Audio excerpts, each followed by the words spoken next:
Guys, what's going on? Welcome back to another episode of the Tribe Experience podcast. I'm here with a very special guest and a member of the tribe, Gage Peck. What's up, dude? What's going on, brother? Man, I'm doing good. I'm so happy you're here. You're one of my favorite people in this region, so it's going to be a good conversation. Well, thanks. I appreciate it. Dude, before we get started, we have to cheers really quick. We both got bucked up energy drinks.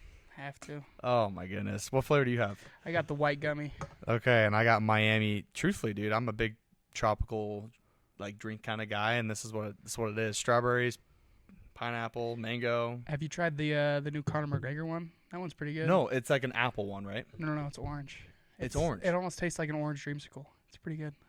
Ooh, I'm gonna have to look into that. I thought I saw a Conor McGregor one the other day with being full green. Mm-hmm. And because he's Irish, right? Yeah. Yeah, and it was like a sour apple flavor. I was just at the Bucked Up store. Oh, really? Yeah. The reason why, guys, I do have a promo code if you guys want to get bucked up. Order online at buckedup.com using code SniperSky20. You get 20% off on all your orders. It's definitely a must if you're going out for summer sales. Got to stock up the fridges. Got to have all the bucked up possible. Got to stay strapped with the caffeine. Got to stay strapped with the caffeine. Easily the best, too, because of the different things they do have in their ingredients. It's a lot better than most energy drinks, I will be honest.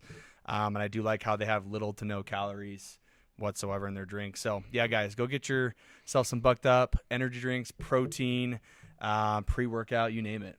Everything you need, Everything you need. Sniper Sky 20, get you 20% off.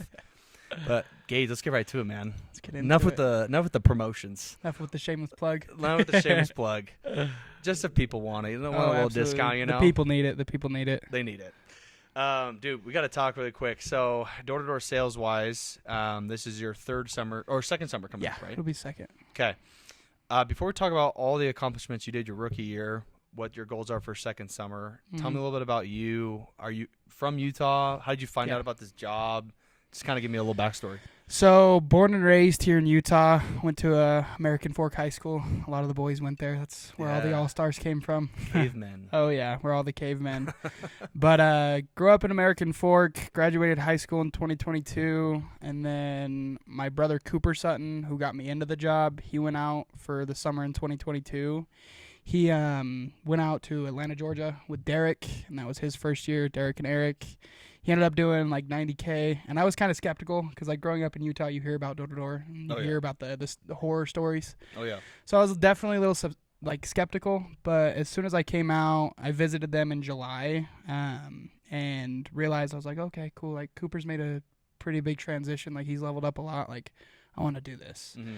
So I was working at Grease Monkey at that time, and I told my boss in July, way before I was like, listen, I'm going to be leaving. I'm going to be doing door-to-door this next summer, so just be prepared for that. And, I went out. Do you want me to get into, like, rookie year? Or? Yeah, let's talk about your rookie year for sure. So that's how you got out. Mm-hmm. How did your rookie year start versus how it finished? So the rookie year didn't start out super great. I actually almost ended up quitting about 2 weeks in on my second blitz. Super normal, by the way. For sure. Yeah. Very normal. I was my first blitz. I did make a sale. Didn't really. Cooper ended up kind of helping me. He was shadowing me, and he saw the buying temperature was there. Ended up closing it for me, so I don't really count that as a deal. And then bageled the rest of the blitz. Went out. Got onto my second blitz. We were down in Austin, Texas. I was out there. I think it was literally the last day. But on Thursday, I was like borderline like crying to Cooper. I was like, bro, like I don't know what I'm doing, bro. Like I can't do this, and like was ready to quit. And he was like, bro, come on, just like give yourself an opportunity, give yourself a chance. So ended up getting at my first actual sales an Active Switch. Carolyn Barron, I still remember her name, but you'll never forget your first sale. Absolutely not. I still remember mine. Absolutely not. It was weird, but got the deal, and then it was literally like the last hour of the Saturday that we were there. Freaking buzzer beater, got it done, and I was just like, all right, well, I guess maybe this can work. So went into my next blitz, and then went out for the summer. So okay, so. Was the blitzing happening like end of 2023, early 2024, and then your first summer was 2024? Yeah, so it was all the blitzing was in 2024. It was January, February, and March. Okay, sweet. And I have to ask, because a lot of people nowadays are teaching their reps, hey, you need to go on a blitz before you come out and knock your first door in the summer. how much of a difference do you feel like blitzing helped you before you knocked your first summer door? Do you feel like that actually was the reason why you stayed and had your first summer? 100%. Okay. If I wouldn't have gone out on those blitzes and gotten my teeth kicked in and really had a true understanding of what the job was, Yeah. I definitely, by week 2, I would have been home. You know what I mean? Because, like, it teaches you to sell, and it also teaches you to go through the hard when you're going. And it's just a week, you know what I mean? So it's just like you go through that hard for a week. You kind of understand, like, oh, okay, cool. These are my strengths. These are my weaknesses. Then you kind of have an idea. It's a little bit harder as a rookie to go out into a summer and understand what you need to work on. But I kind of had a good idea of what I needed to do. So I love it. And maybe actually just kind of tell me really quick your own thoughts. If a rookie, let's say, is unable to go on a blitz, but they're prepared for the summer, okay? The reason why they're not going on this blitz is because they're slammed with school, got these other commitments. Maybe they're just extremely far away to make it out on this blitz. And it's just, time-wise is really hard, okay? But they're prepared for the summer. They have that all lined up. What would you say is the biggest thing a rookie needs to do before that first summer door? I mean, personally, it's just making the sacrifice of, like, okay, cool, it's a week. Like, if I want to go and do something, I want to make sure that I'm prepared. It's at the end of the day, it's a week. You know what I mean? It's not a long time, even the summer. That's what I tell guys. It's like, go take a shot on yourself. At the end of the day, if you fail, it's a week. It's 4 months that you lost. You know what I mean? Like, at the end of the day, with how young we are, 4 months is nothing. So, like, guys that are kind of like struggling to get out and they are prepared, like the biggest thing that's going to prepare you is going to be knocking doors. Like if you have to, try and get to a place where you can knock, even if it's just for a few hours, just so you can kind of understand what's going on. But biggest thing is just making the sacrifice of like, okay, cool, well, it's 1 week. At the end of the day, yeah, I've got school, but this can be something that can change my life and change my career. So just being willing to take that sacrifice, I feel like, is a big thing. Nice. Yeah, I agree. I mean, it's making that sacrifice is what's going to help make a difference for somebody's first summer or summers moving forward, right? Dude, you had a pretty interesting summer. So didn't you kind of start off slow in that summer, and then you picked up, and you were a top 10 rookie at the company, right? Yeah. Okay, yeah. Tell me a little bit more about your slow start and then gradually picking up to the finish. So we started in Maryland. So I made the drive from here in American Fork. Well, we're in Orem, but made the drive from American Fork all the way to Baltimore, Maryland. My first day in Hood was April 3rd, I believe, and didn't sell very well. I mean, my first month, I maybe did 15, 20K. And that was like, my first day I bageled. My first day was probably one of the hardest days of the summer. That like set the tone because we get into Hood, first day in Baltimore. We were there, and then as soon as I get dropped off in Hood, it was fine, and then it started gradually raining. The rain picked up, and it was rained on us all day. I bageled that day. It was brutal, to say the least. To start the summer off, it was like, oh my gosh, like, okay, cool. Well, here we go. First month, we were in Baltimore and Michigan. So we were then in Michigan and Maryland for just 2 weeks. Sold like bagel day, 1 maybe, then bagel 2, 1, 2, bagel. Like it was just pretty inconsistent. And then we made the move from Michigan to Wisconsin, and then I got into a Hood that had a bunch of green X, and that's when I picked it up. I also just picked it up from there. I don't know, just rode the bandwagon really hard in that neighborhood, and I ended up selling 4K, which at that point was like obviously my highest day. Yeah. Picked it up from there, and then from there I was just like, okay, cool. Well, I know how to do this, and I'm a pretty competitive guy, so like when I find something, I try and do my best to be as good at it as I can, and I just freaking grinded, dude. Ended up my next month I sold like 30, and then sold like 40, 50, and then just gradually got better and better, and then ended up at about 200 for the whole sumre. But it was pretty interesting. Starting out super slow because it was like demotivating. Yeah. But then once I was just like, okay, cool, I'm just gonna work. Cause I've always been somebody that's kind of quit too, and I told myself I'm not gonna allow myself to quit this time, no matter what. Especially after the conversation that I had with my brother. On that blitz, it was like, okay, cool. I've quit on myself many times. I'm not gonna allow myself to quit this time. I'm gonna see it through, regardless if I fail or succeed. So I love it. I also have to ask because some people, they'll say, "Hey, I won't quit, whatever," but they're thinking about home. mm-hmm. They think about, "Hey, if I quit, this will be this will be home for me, right? Like this, what I'll have. This is my security blanket." Was there anything that you thought about that? Did you like write anything down? You're like, okay, here's my situation. If I quit, I go back home. Here's what I'm gonna have. But if I keep it going and ends up being something I succeed in, here's what I'm gonna have. Did you kind of play that pro and con game with you? Okay. I didn't give myself an option. Okay. I really didn't. I mean, most of you guys may know on that second blitz as well. Right after I decided to almost quit, I tattooed "no soliciting" on my my right butt cheek.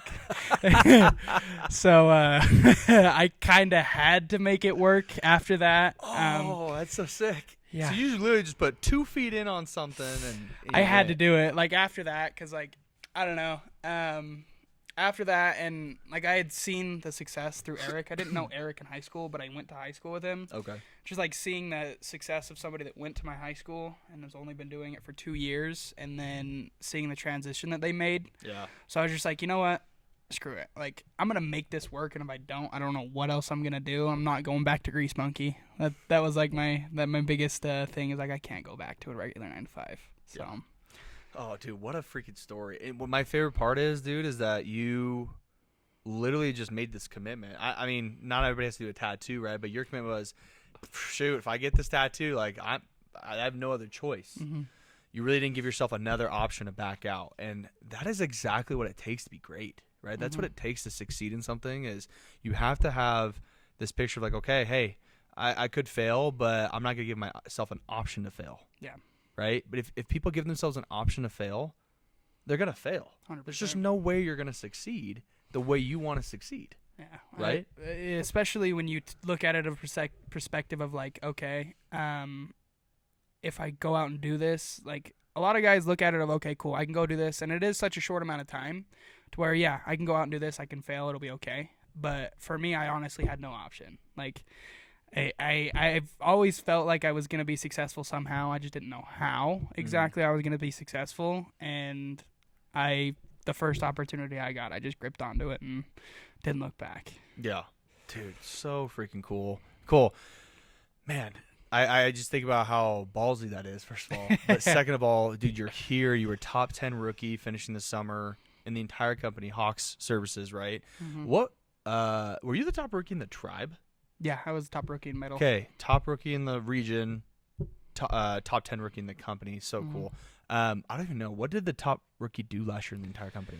And what did you do finishing? It was Tyler Coleman. I think, shout out T. Coleman, by the way. That guy's a freaking dog. He's on the road to a Golden Door right now. He's actually in Houston with one of the boys, Cal. He's going for a door as well. Wait, is shout he in out our Cal. region? No. So Okay. Tyler Coleman's in YNR. YNR, okay. But shout out those boys. But Tyler Coleman, I think he did somewhere in the range of like 430, 450. Love it. And then I did 200. I ended at number 10. Okay. So Squo's in there just Dude. barely, but got there. So Top 10, but it's 10. oh yeah, for sure. For sure. I mean, love it. Still made it. But but yeah, I mean, I don't know, it's a crazy journey. That's really it. Did you, because I think you're now leading out some guys, right? Yeah. You did some recruiting. What's your projected revenue do you think you guys will do as a team this summer? As a team, are you asking for like my Yeah, just revenue you're and down, the whole team? You're down line with you included, yeah. Well, my goal for my team is about 600K. I have Okay. about 6 guys. Love so it. want to Love do 100K PRA with my guys. It's a pretty steep Dude. thing. But I'm also going for 450 this year. So Okay. just a little over 2x. I mean, I wanted to do something to where like it's scary, but I know I can go hit it to where it's like a lock. You know what I mean? Oh, yeah, This guy knows about the locks. I got the locks. But I wanted to like bet on myself to where it is scary. Like 450K is a lot of pass control. Yeah. But and even for my guys, like 100K PRA for rookies, because all my guys are rooks. Like I want to see those guys succeed. So biggest thing for me right now is just making sure my guys are trained and making sure that I'm prepared so I can go lead from the front and put up for those guys and make sure that they can see that it is possible. That's awesome. There's really nothing better in terms of like having a team and the feeling of seeing your guys succeed, making the money they want to make. Lives change, man. Like, I know for a fact. Who recruited you, by the way? Was it Hunt or was it Cooper? Oh, Cooper's my brother. Yep. That's right. I'm sure when you did the summer that you did this last year, Coop was geeked out of his mind because not only was it one of his recruits, but of course it's his brother. Oh yeah, you know what I mean? There's a different feeling when you see your family and obviously your people that you brought into this succeed. 100%. It's a totally different feeling. And it also just shows like how unselfish you are. Mm-hmm. So it's sweet. It's a good feeling. Dude, so leadership wise, kind of tell me more. Where do you see yourself in the next couple of years to 5 years? Do you see yourself continuing to build and grow as a leader? Do you see yourself using this as a platform to have a vehicle for something else? What do you kind of feel like is in store for Gage? So next 5 years for me, I don't want to be in door-to-door for more than 5 to 6 years. This is more of a vehicle to get me to where I want to be, whether that's real estate, investing, or starting another business. Mm-hmm. But within the next few years, I definitely want to lead a team. I don't know necessarily about regional status yet. We'll see. We'll see how it goes. I mean, it's a pretty steep goal. In the end of the day, even if we have these 5-year goals, they can still change. Oh, 100%. Right? You might not be knocking doors, but you might be leading a ton of studs to go do what you just did, right? Yeah. So big goal for me is obviously, like any guy in the door-to-door space, is get off the freaking doors. Yeah. I love knocking doors. It's fun, but it's also a grind, especially when you're doing it 6 days a week for 10 hours. So it's just like, okay, do I realistically, like, what's the longevity of me going out and knocking doors? So in the next 5 years, I mean, not a for sure plan. I'm kind of more of a guy to kind of take life day by day and really understand, and not necessarily day by day, but for my goals, I usually go about a year. I'll go about 3 years out, but for right now, I mean, I'm just focused on, I'm T-minus 24, 25 days before I'm out in the trenches with all the boys. So that's so sick. I'm just really just trying to get all my boys dialed in, make sure that I'm ready to go as well. So I love it. Kind of, you might have a secret behind this. Every knocker has a secret about what makes them tick, about loving to go knock doors and succeed. What is yours? I mean, it obviously the job's hard. I mean, you have to go get told no every day and constantly, and also you're in the elements. You're getting rained on. It's hot. It's humid.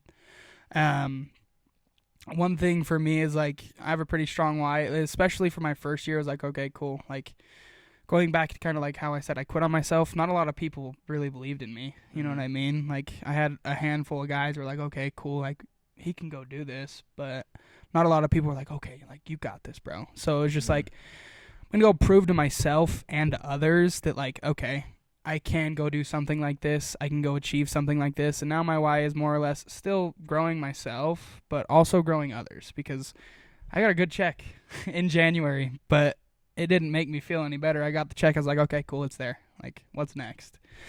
And kind of going back to what you were saying is, like, the money doesn't, like, fully matter. You know what I mean? Like, it's not the biggest thing that matters. It's the impact that you have on people. Like, Cooper feels, even though he didn't do as well as I did his rookie year, he still feels great that I went out and I freaking crushed it and I succeeded. You know what I mean? So that's the biggest thing, is even just going on this last blitz and seeing a few of my guys go out and sell. It's like, okay, cool. Like, these guys they're figuring it out. You know what I mean? It's more fulfilling.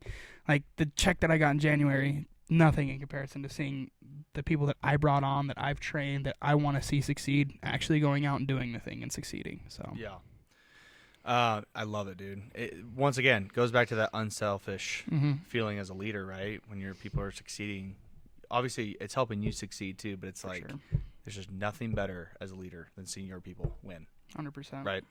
I love it, man. Honestly, I think for a lot of people, when you're thinking about door-to-door sales, it can be scary. There's that fear of the unknown. Right. Can you tell me really quick, how do you handle that when you're knocking the doors, right? So it's like, yeah, you have the let's say we have the weather factor. We talked about that, right? But it's like, what makes you feel like, hey, I'm gonna have this pair of balls to really go and knock on this person's door and just get it done? Yeah, I mean, it all comes back to belief and faith. You know what I mean? Like, I'm not a super religious guy myself, but I have faith because, like, in this job, you have to eat, you have to kill to eat, right? You don't eat unless you eat what you kill. Oh, yeah. So it's just like, I have faith that as long as I go out and kind of touching back on what Huntington said on the last podcast, it's like, I know my numbers. I know if I go out and I go knock the doors and if I'm intentional and I'm present, I will make deals. It's impossible. It's literally impossible if you go out and you actually do the thing to make sure that you can make sales, and you will make them. Yeah. It's just like the elements obviously come into factor, but I honestly love knocking in the rain. Even though it's a pain in the butt, like, people kind of feel bad for you almost. They're like, oh my gosh, what the freak is this kid doing? And just don't even address the weather. Hey, how's it going? I'm here with Hawx. You know what I mean? Yeah. And you just keep pushing through. And it's just like, obviously I've had hard days. I've had days where it's just like, holy crap, what am I doing this for? But then you have to remind yourself, okay, cool, well, I'm here to better myself and I'm here to grow others. So I can't better myself if I don't push through the hard thing. And these people aren't going to grow if I'm not showing them that it's possible. So it's just like, there has to be a deeper meaning of why you want to go out and do these certain things. I love it. I was actually about to ask kind of, through all the hard, like, what would make you feel like you want to keep knocking, but you just answered it. Yeah. So I love it. Yeah, for sure. You know, what's crazy is I've done door-to-door for a long time. This is my 6th year in the industry. And OG. Sheesh. But it's really crazy because, I've myself and as well as many others I've worked with have been through the ups and downs of trying to be present when you're knocking doors, because there's so many worries about, am I going to make money today? Am I going to pay this rent? Am I going to pay this bill because I didn't sell well this week or this, right? There's a lot of unknown factors that come into play in this job that's really scary. I'm sure you've had them. And you've mentioned how you just are present and you're trying to be focused on the best version of yourself. I have to ask, and maybe you do have an answer, maybe you don't, but it's like, do you know why or how you were even able to figure that part out to where you're able to say, hey, I don't have very much money right now, and I have no idea how much money I'm about to make or how I'm going to pay this bill. How can I ignore those distractions and be present on trying to do my job? Have you figured that out, you feel like? I feel like I got a lot of that stuff from my dad. My dad's a very hardworking person. He's done siding since he was 16 years old. 49 now. Okay. So he's been in... My dad, I get a lot of my work ethic through my dad of like, okay, like, there are things that I need to do that I don't want to do, but there's somebody else waiting for me or that's relying on me to do these things. So it's just like, yeah, it's hard. I'm not guaranteed money, but if I go out and I do the thing, I will make money. And even on the days where you don't make money, you have to just stay right in that middle. Like, I've always been a guy that's been like either or, riding the high or the low, you know what I mean? But this summer I really managed to like, okay, cool, I'm right in the middle. You know what I mean? Like, regardless if I had a bagel day or if I sold 5K the day before, it's just like, okay, cool, new day. Yeah. I'm on an even playing field. I'm on the same playing field as Eric. I'm on the same playing field as Huntington. And that's also another thing that I feel like helped push me, is I was chasing Huntington and Eric, because those were like the biggest performers. So I was like, okay, cool. If I outsell these guys, I did good today. But I gotta keep doing it. Yeah. Gotta keep doing it. Gotta keep doing it. Chasing that carrot every time. 100%. Love it. How cool is it that you realized that the proximity really is power? If you're selling with guys like Eric and Huntington, two people that you work really closely with, or leaders, and you're constantly competing with them, what does that naturally do for someone like you? You're constantly being lifted. Yeah. Rising tide lifts all boats. It's an actual proven fact, right? Especially in sports. It's like, if you're playing for, let's say the Lakers of 1982 with Magic Johnson, right? And you have Kareem and you have all these guys. It's like, you have all these NBA studs all on one team and they're winning championships. Even if you're the bench warmer, do you think you're actually probably better than most average players in the league? Probably. Why? Because you're going to practice every day with Magic Johnson and Kareem and James Worthy, right? And all these dudes, Byron Scott. Like, there's so many dudes that are high-level all-stars, MVPs, championship winners, and naturally you're going to be lifted.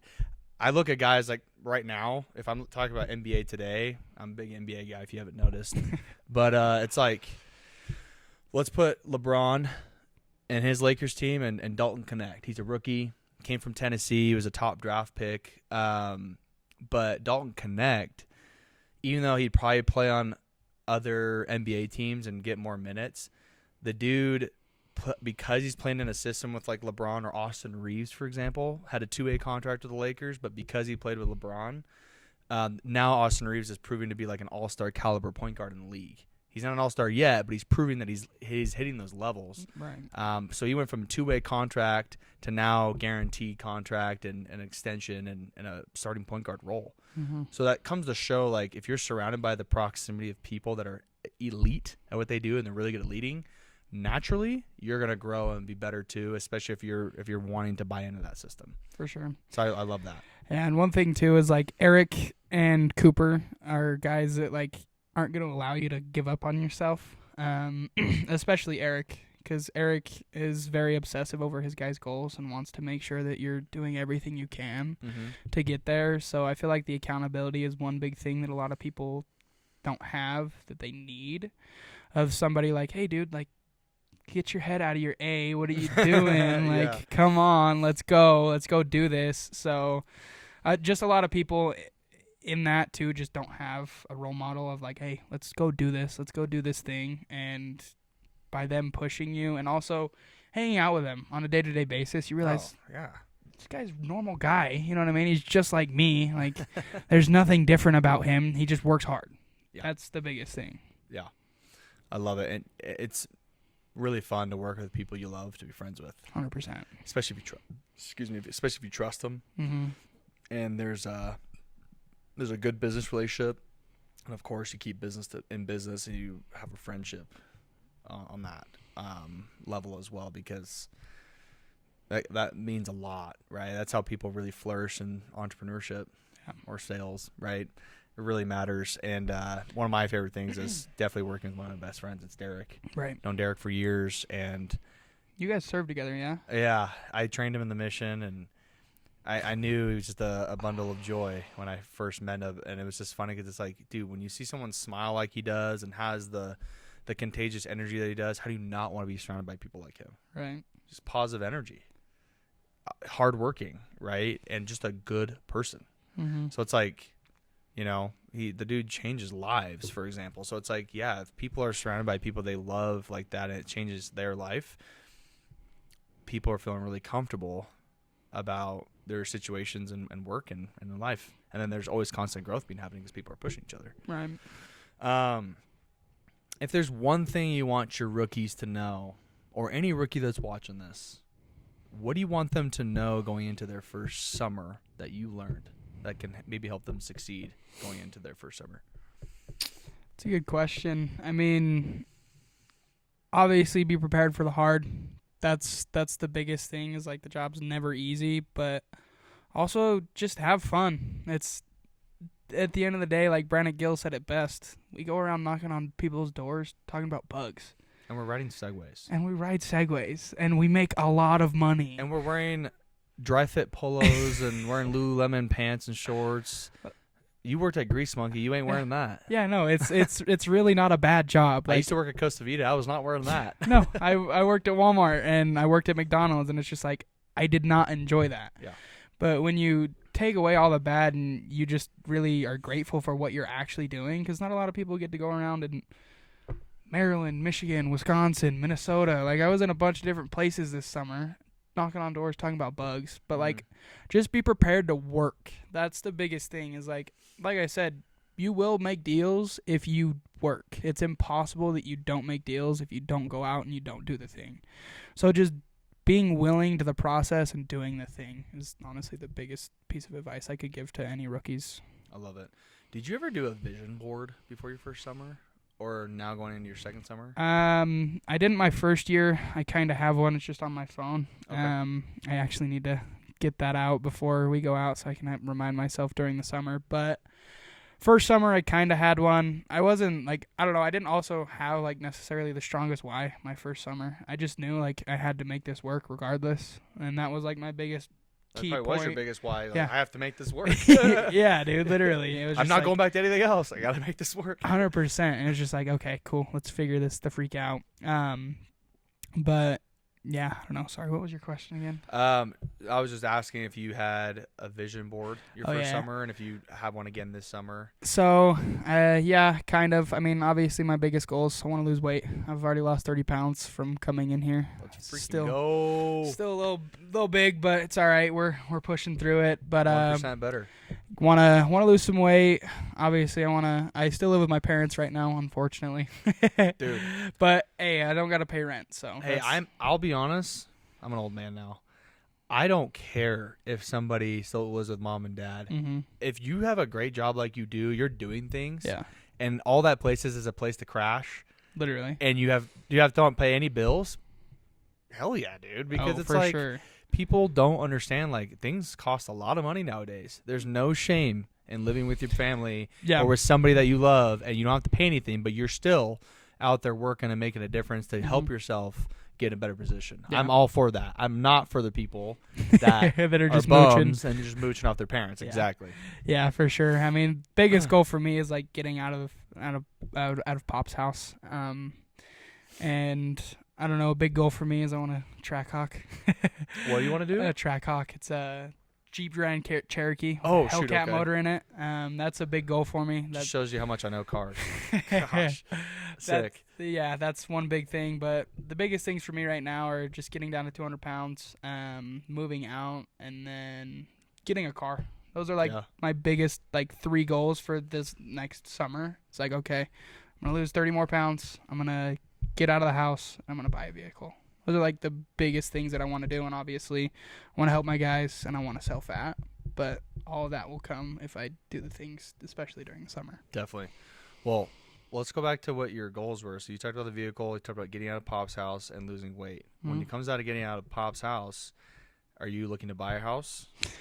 Get some real estate? So what are we doing here? that depends on how much we earn this year. I don't have a very good credit. I've never really had a credit card. I actually just got one, so hey, that's good. You're starting somewhere. Yeah, we're starting somewhere. So all you need is at least 6 months of credit history with your credit, Yeah. and then you can just get the ball rolling. Yeah. I don't know for sure about getting into a property as soon as I get home. That might be like year 3. Once I'm in year 3, maybe once we get the back end, get into a property. Definitely don't want to do it the way Derek did it and have to owe the IRS a bunch of money. So we got to make sure that we pay our taxes. I actually got to work on that now. But getting out of the home, it's more or less just getting into an apartment. Short-term rental, because especially now, like where I'm going to be going out for the next couple of summers, it doesn't really fully make sense for me to, okay, let's buy this house, and then I'm here for 7 months out of the year, and then I'm gone. Yeah.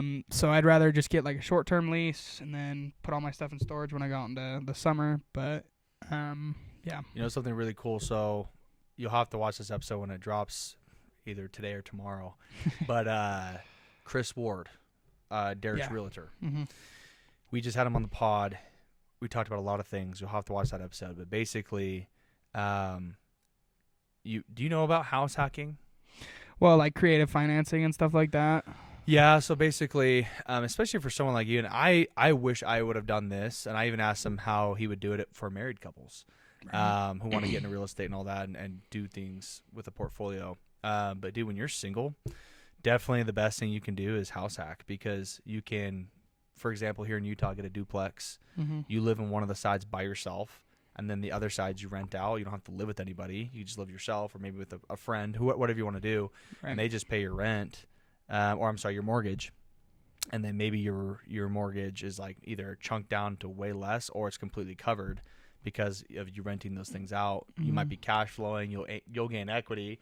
You only need to be there for a year, and then after that you can move on to either another property and roll that over, or you can buy a legit house and be there. Right. It all just kind of depends on the situation. But yeah, I would say, dude, not financial advice from me, but I will give some old man advice based off of what I've learned in my 20s, because I'm rounding that out. This is my final year of my 20s. That's crazy. Stack the cash. For sure. Start stacking the cash aside for a house or an investment property. Just save as much as you possibly can. live within your means, especially if you're living at mom and dad's house. Like, dude, Mhm. just freaking stack that to the side. Obviously, pay your taxes, all that. And I know a thing or two about dealing with the IRS myself. I've been audited before due to the ERC credit that happened back in 2020.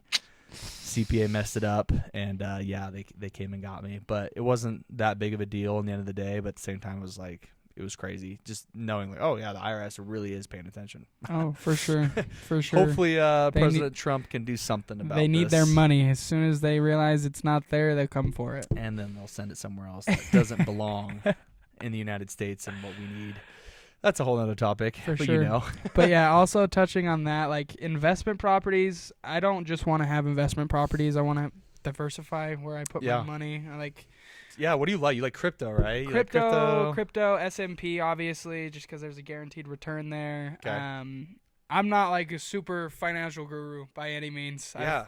This is the most money I've ever made in a year, and I was actually kind of scared when I got it because I was like, okay, how do I budget this? Because I've always been horrible at budgeting. Like, I would get a paycheck from Grease Milk. Okay, cool. Well, what am I buying now? You know what I mean? So it's just like learning, and also not just letting it sit in the bank because it just collects dust there. You know what I mean? Yep. I'd rather my money go sit and work for itself to where it's actually accruing more than just sitting in the bank account and collecting dust. So that's one thing, too, that I want to start getting into that I haven't fully gotten into yet. I love it.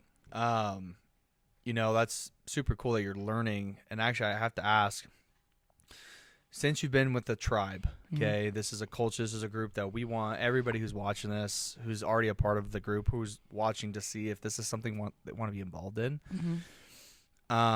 Maybe tell me a little bit about, other than the sales side and what you're making in terms of money, but like, what do you think the culture means to you in terms of who you're working with, how you are getting help to invest your money, and just learning the ways of life.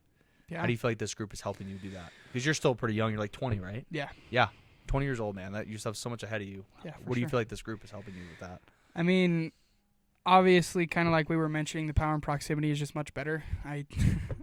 As a kid, like high school, stuff like that, I just made a lot of stupid decisions. Ended up getting myself in a bunch of legal trouble. Just a lot of stupid things. And these guys are like, it's not all about just getting high and freaking going and partying, you know what I mean? Because that was like a big part of who I hung out with when I was a kid. And it's like, okay, cool. Like, just aside from making money, it's like, especially Eric, like, this guy makes sure that I'm doing good in life. He makes sure that I'm hitting the gym. He makes sure that I'm eating right. He makes sure that I'm doing XYZ thing to make sure that I'm better. Same thing with Derek. Same thing with Huntington. There's just kind of like I mentioned earlier, there's a sense of accountability that these guys hold you to as a higher standard, because that's one thing that we all want to do is be better. And they hold the standard of, like, in this culture, like, if one thing that Eric really said that struck me when I first signed on is, like, you're never the same. You're always either getting better or you're getting worse. And that's one thing that keeps me hungry. It's like, okay, cool. Well, am I stagnant? Am I getting worse, or am I getting better? And that accountability of the stuff that everybody just has here of, like, this is also brotherhood. It's like a team. You know what I mean? It's not just a regular sales team. In my opinion, like, we put God first. We make sure that we have everybody, like, is accountable, especially, like I said, Eric, he's behind the camera. Eric's behind the camera today. But, I mean, all credit goes to Eric and Cooper, bro. Those guys, like, really just kept me accountable and really were like, listen, dude, it just doesn't come just to sales. It comes to life. Like, what are you doing in your personal life? What do we need to cut out? What do we need to do better? And that's one thing that I feel like the culture has really affected me, of just like the accountability and putting God first, because I didn't really believe in a higher power before getting into this. And now it's just like, well, these guys, obviously there's a reason, like, seeing the light that Eric has now in him after becoming a member of the church is just like, it's weird to see, like, how much God really does, like, affect the way that we operate throughout a day-to-day basis. Yeah. Well, I can be the first to tell you, man, I've been a member all my life, and when I have chosen to do selfish things and not have God first, my life's completely different. Yeah. Not happy. You know, I'm miserable in so many ways. I'm probably not making as much money as I was. Like seriously, that stuff is a real thing, and God finds his ways of humbling us. What I also love is, God has taught me personally, just a little backstory, is God has taught me, like, through all of my mistakes I've ever made, of not having in my life, it's helped me realize exactly what I need to do moving forward. And that's what we're here for. We're here to make mistakes, Mm-hmm. not on purpose, but we make those mistakes and we realize what they are. We repent. We move forward, and that's how, literally, financially, that's how millionaires are made. They make all these mistakes, and they get better, and they learn, and they make millions of dollars. That's how best people in the church or even their spiritual life, they make these mistakes, they learn, and they work to get better, and they become better members of the church or closer to God. Yeah. And then say with people and family members, right? Like, they make these mistakes and fight and do all these things, but they learn and they rekindle those and get better. Well, it's weird. Like, when you prioritize it, it prioritizes you. It's very weird. It is very weird. Very right? weird. But as soon as I started, like, making God a aspect into my life, whether it's just through praying, being spiritual in any certain specific way, Yeah. it benefited me way more than just, like, a few things. I don't know. But That's cool. I love that for you, man. Well, Gage, we can go all day shooting the breeze, I do have to ask really quick. You a Utah Hockey Club fan? You got a little jersey on here. I just like it. I don't know. I'm kind of a big fashion guy. Bro, this is actually a dope jersey. I love their colors. They're so sick. And I'm a jersey collector. I just didn't wear mine today, so that's on me. Yeah, Next time when we do this. Yeah, we'll make sure to get the jerseys. But no, I mean, I'm not a big hockey fan. I just, like, it's cool to have something to support in Utah. Like, obviously we have the Jazz, but I don't really love basketball, and the Jazz suck. So it's just like I don't really want to freaking. And I don't know. I can watch basketball and, like, even baseball. Yeah. They're very similar. Like, I can watch them when I'm at a game, but when it's on TV, I can't do it. But dude, you watch. Jazz are doing bad right now, and now that we're second half of the season, they're tanking on purpose for draft picks. 100%. They're going for number 1 draft pick this year for sure. And you said Utah Hockey Club, they're not as good as well.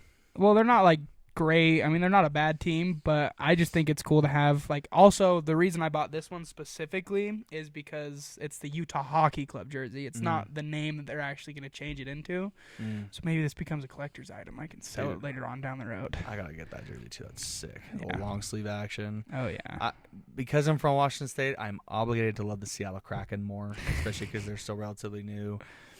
So it's hard for me. I'm still learning how I can love Utah teams, because this is probably going to be my foreseeable future home. Absolutely. But yeah, it's hard to go away from anything Washington State. That's just I love. But I love it, man. Okay, quick hitters. Okay, Quick hitters. These are my favorite things to do with all the people. 5 artists you're currently listening to. Just name the artists on your phone or when you're working out. What are you doing? So, what do you listen to? Music-wise, right now, I've been listening to Jack Harlow a lot. Hey. Zach Bryan. Okay. I listen to a little bit of country here and there. Okay. Zach Bryan, Jack Harlow. I listen to a lot of Puya. He's kind of more underground. He's Okay. I don't know who Puya is. Yeah, he's more of an underground rapper. I listen to a lot of Lil Wayne. Wheezy F Baby. Come on, baby. That's my dog. Throwback. I love Lil Wayne. And then He's a real one too. oh, for sure. He's a real one. He's a goat. He's a goat. Like, I don't know. He's probably one of my favorite rap artists. And then I don't know. I listen to a lot of music. Shout out my guy Eric. He put me onto a lot of the white girl music. We're gonna get to Eric later about that. We'll throw in a white girl artist. We'll go with Artemis. I love it. I love it. If you were to do you like to travel? Oh, for sure. I love traveling. If you were to pick a place that you want to go to that is like your dream vacation, what are you doing and where are you going? Yeah, are you hinting at something?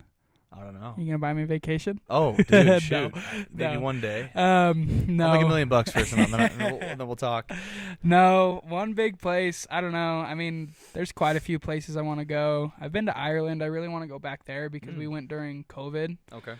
But I've been to Mexico. Mexico's a cool place. I really want to go to Japan. Japan's like a very cool place because I got cool car culture. I'm not like the biggest car guy, but I like cars. You like Japanese food too? Yeah, for sure. So you want to do a lot of the and go stuff. See the mountains, cherry blossoms, all that stuff. Like, it's cool. Like, their car culture is very cool. They have a very cool sense of fashion out there too. So it's just like, that would be a cool culture to immerse myself in. But also, I kind of want to go to like Germany and see the I can't remember what castle it is, or the cathedral, but it's like Gothic cathedral. It's super sick, and everything over there is super close, so you could do a road trip around all the countries. So you want to do a German Catholic cathedral, or do you want to go to Italy? Because Rome, Italy is where the main cathedral is for the Catholic religion. Well, no. It's Gothic. Oh, it's Gothic. Gothic. It's like a black and white. It's a super sick, but also with that, Europe is such a small place. You can literally drive anywhere. It's like driving through Texas. Yeah. It's literally like driving through Texas. Everything is pretty close. Well, my wife and my sister-in-law have been to Europe a few times already, and they just take the train to these different countries. It's pretty crazy to think that they're different countries, you know? Yeah. They're literally like states compared to the U.S. Yeah. You know what also blows my mind is the former USSR, the Soviets, were now what we know as Slovenia, and I believe the Czech Republic, and Lithuania. Yeah. You know what I mean? Just so crazy. All those little countries. Serbia. Are just like, okay. Interesting. It's so interesting. And so interesting that they all speak different languages. Oh, actually, you know what? I take that back. I want to go to Alaska. Go to Alaska. I'm a big fisher. And okay. The fishing out there is crazy. Shout out Porter Jacklin for putting me on fishing pretty recently. That's a new hobby that I've picked up after sales, is like just trying to find something to ease the mind and take some of the time away. So I'd probably go to Alaska, to be honest, or somewhere where fishing is like really prevalent. I love that. My father-in-law goes like 3 times a year. It's a very constant thing. He's always on the phone with his friends, planning these trips. I'm like, and they book way ahead. Like, they just know exactly what they're doing. It's crazy. He's a pro at it. I'm like, all right, man. All right. And he loves to show me his pictures and videos of it. I'm not a fisherman at all. Dude, we'll have to put you on some fish. Maybe. Like, help me figure how I can like this, because I just don't know how I'm going to like it. I get bored pretty easily. One thing that I've realized is, like, fishing is, like, almost like sales. Like, the way Porter, the guy that, like, got me into fishing, because I fished a lot as a kid, but he got me back into it. It's like, it's very similar in sales of like, it can either be as easy as you want it to be or as complicated as you want it to be, and it's up to you whether it's easy or complicated. That's why I like golf. Exactly.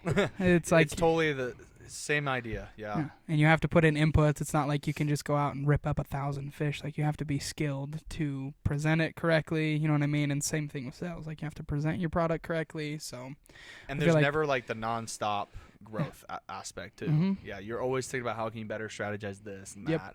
It's definitely a constant chasing the carrot, and then all these inputs lead into probably a pretty good output. Absolutely. I love it, man. All right, final question.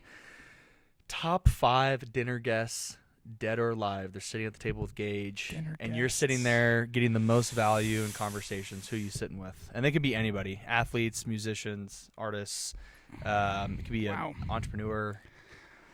That's a good question. Dinner with... Just give me your best 5 off the rip. I'd want to do dinner with Alex Hormozy. That would be cool to get some value from him. Like an artist. I don't know.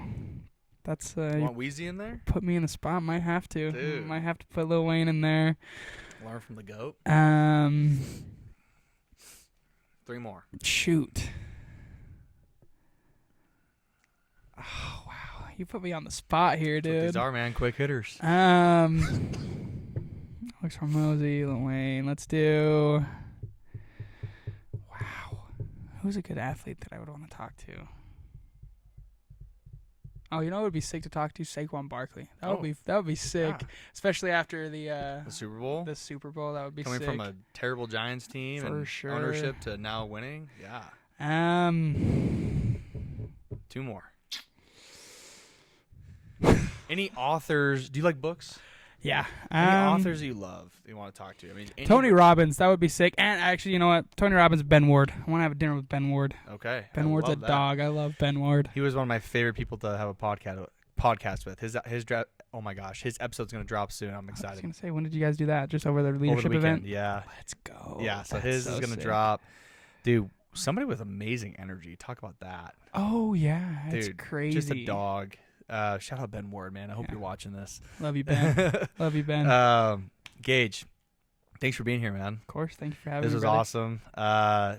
You're a stud, man. Where Appreciate can people find you, by the way? If they want to work with you, if they want to just talk to you about what you're doing, Instagram, phone number. Instagram is just at the Gage Peck. The only one. The Gage Peck. The only Gage Peck. Like the it. one. And are you cool with people having your phone number listed in the description of the video? Yeah. Shoot you a text to whatever. 385-231-8574 if you want to change your life, not only physically and mentally, but also financially. Tap in with us. Love it. I have to end this right here, man. Everybody knows you are the guy from the Salesman. When I first met Gage, I was like, no flipping way. This guy is from the Sandlot. Dude, I get that every freaking day, I swear. Especially with the curly hair, dude. And I walk into the restaurant and they're like, you look like somebody. I don't know who it is, but you look like somebody. Put your hat backwards really quick, because that's what everybody's got to see is when he has his hat backwards. This is where it gets crazy. Oh, my gosh. Yep. I need a baseball bat. And now you need the baseball bat. I'll hold it up. Dude. Where's my baseball bat? Dylan, I think you need to go get us a baseball bat. This is crazy. I love it, man. Hey, thanks for being here. Yeah, thanks for having me, bro. Absolute stud. Excited for your second year and have you on this next season, actually, when we're back from sales. We'll see you in September or October. Let's go, man. And thank you, everybody, for watching another episode of the Tribe Podcast. This is Gage Peck. Work with him. Shoot him a text. Don't call him yet. Shoot him a text first. And then follow him on Instagram for sure at the Gage Peck. And we'll see you guys in the next episode. Thanks for being here. And don't forget to smash that subscribe button. Don't miss out on any future videos. Like and subscribe, baby.